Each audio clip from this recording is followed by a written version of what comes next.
Veľmi úspešní sme v oblasti regionálneho operačného programu, konkrétne prioritnej osy cestná infraštruktúra, to znamená cesty 2. a 3. triedy, kde sme predložili projekty a máme schválené projekty zhruba za okolo 800 miliónov slovenských korún, čo je zaujímavá čiastka, čo v kombinácii s našimi prostriedkami a s prostriedkami, ktoré tečú cez verejno-privátne partnerstva, je naozaj významný zdroj, významná suma na to, aby naše cesty vyzerajú lepšie, ako to bolo doteraz. Spomenul som už tzv.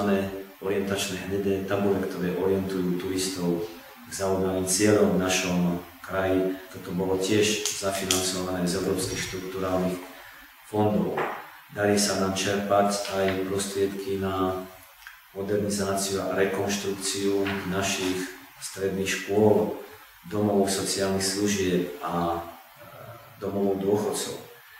A verím, že budeme úspešní, lebo je to už aj na spadnutie, aj v jednom veľkom projekte, ktorý by mal byť financovaný z európskych štrukturálnych fondov, a to je projekt, ktorý sa dotýka informatizácie verejnej správy. A tento projekt, ktorý bude zrealizovaný, tak značne uľahčí komunikáciu jednotlivých inštitúcií v rámci samosprávneho kraja, ale aj komunikáciu občana s krajom, občana s týmito inštitúciami. Takže myslím si, že naozaj ten úspech je jasný, je daný číslami.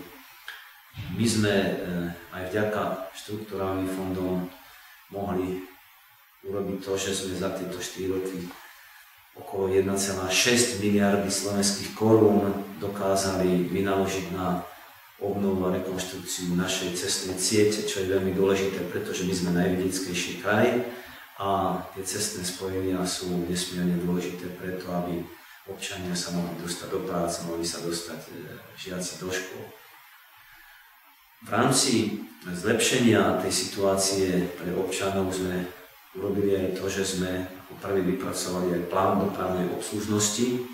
Ako prvý sme cez veľmi transparentný systém verejnej súťaže vybrali 2 firmy na prepravu našich občanov, kde si kupujeme výkony vo verejnom záujme, a nechám mi sa to povedať, podstatne sme zvýšili objem výdavkov na nákup výkonov vo verejnom záujme, aby naši občania naozaj mali možnosť a mohli sa slušne, komfortne dostať nielen do zamestnania, do škôl, ale možno aj za kultúru, za rekreáciu a tak ďalej. V tomto sme krajom, ktorý naozaj veľmi systémovo pracoval. Odráža sa to aj na kvalite dopravy. My sme uzavreli zmluvy s prevádzkovateľmi, že sa budeme podieľať na obnove vozového parku. V SAD Lučenec sme tohto roku obnovili už 20% autobusového parku. Toto isté ideme urobiť do konca októbra aj v SAD Zvolen, čo zasa pomôže občanom, aby sa zlepšila ich situácia, pokiaľ ide o cestovanie. Mohol by som hovoriť aj o množstve ďalších vecí, ale toto považujem za také dôležité a také kľúčové. Pánovi Marčokovi, vášmu predchodcovi, vyčítali, že sa málo objavoval v regióne, málo bol medzi ľuďmi. Z nadhľadu sa dá povedať, že vy ste ten samosprávny kraj priniesli aj do okrajových regiónov, navštívujete malé obce, podujatia, pomáhate, zúčastňujete sa akcií na hranici s Maďarskom a tak ďalej. Považujete toto za úspech? Zastávam názor, že robiť efektívne funkciu predsedu samosprávneho kraja sa nedá spoza tohto kancelárskeho stola a z tejto budovy na námestí Slovenského národného povstania. Keď predseda chce poznať potreby kraja, potreby občanov a chce ich poznať neskreslené, nesfalšované, nepreosiaté rôznymi stupňami informačnými, tak musí byť v tom kraji fyzicky prítomný v každej jeho časti, aj v tej najmenšej dedinke, kde ľudia majú takisto problémy ako inde vo väčších sídlach, vo väčších mestách. Preto hneď na začiatku môjho pôsobenia som si tak tvrdohlavo povedal, že si vždy vyčlením časť môjho týždňa na to, aby som bol medzi občanmi. Chvála Bohu, môžem poklopať, sa mi to darí. ja som možno na niekoľko, ani nie desiatok, možno do 20-30 obcí, keď tu poviem, to je veľa, navštívil skoro všetkých 516 obcí a našich miest. A naozaj môžem povedať, že mám perfektný prehľad o tom, čo, kde, ako funguje, aké problémy najväčšie trápia občanov. Ja sa nerozpakujem ísť aj do obce, ktorá má 90 alebo 100 obyvateľov, pretože tam takisto žijú naši spoluobčania, ktorí majú svoje problémy a tie problémy je potrebné riešiť, je im potrebné pomôcť, aby sa s tými problémy dokázali vyrovnať. Znovu zdôrazňujem, riadiť kraj z tohto úradu nie je možné, pokiaľ človek nie je neustále medzi ľuďmi.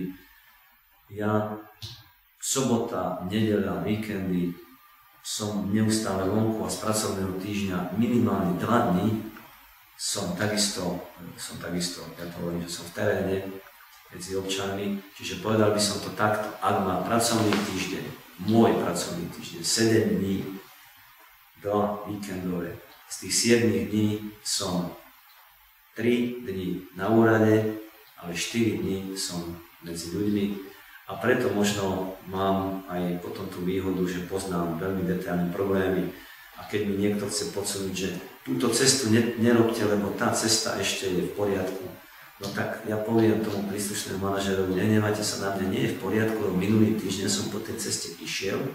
Tá cesta je úplne rozbitá a preto ju prioritne treba uviesť do poriadku. Takisto, keď niekto povie, viete, ale tam netreba dať peniaze, lebo ten domov sociálnych služieb, to je v poriadku, tam sme dali pred 2 rokmi. No ale keď som tam fyzicky prítomný, tak viem, ako je to stave a môžem potom naozaj nielen efektívne, ale aj spravodlivo rozhodnúť o zdrojoch, ktoré sa v rámci kraja pohybujú a ktoré sa presúvajú potom tu z centra k jednotlivým inštitúciám. Niektorí vám vyčítajú, že viac pozornosti venujete tým južnejším regiónom, prípadne tým chudobnejším regiónom, ako je Revúca, Rímavská Sobota, Lučenec. Myslíte si, že je to pravda, že sa tam objavujete viacej, alebo sa tam investuje samosprávy kraje viac peňazí, respektíve či nezanedbávate trošku okres Banskú Bystricu, mesto Banskú Bystricu ako také? No, v rámci Slovenskej republiky sú značné regionálne rozdiely. Bohatý západ, chudobný stred a východ. My to ťažko asi vyriešime, lebo na to je vláda, aby riešila takéto problémy, tie disparity regionálne, ale tieto disparity sú aj vo vnútri regiónu. A preto sa nemôžu moji kritici tomu čudovať, že viac času trávim medzi ľuďmi v tých chudobnejších častiach nášho kraja, pretože tam je tých ekonomických a sociálnych problémov ďaleko viacej. Ja som rodený Banskobystričan, ja toto mesto milujem, mám tu svoje zázemie, mám tu stovky priateľov, hovorím, že Banská Bystrica je najkrajšie mesto na Slovensku a za tým si stojím, ale Banská Bystrica je zároveň mesto, ktoré je veľmi životaschopné a tu ľudia nemajú ani zďaleka také množstvo problémov, ako poviem v Revúcej, alebo v Bielšave, alebo v Tornári, alebo vo Veľkom Krtíši, kde tie sociálno-ekonomické problémy sú naozaj ťaživé. Preto viac času venujem občanom týchto regiónov, ktoré možno niekto považuje za okrajové, ale ja hovorím, že nikto nie je okrajový. Všetci sme občania nášho kraja a každý, kto slušne pracuje, žije normálnym životom, platí dane, tak by mal mať rovnaké výhody ako všetci ostatní.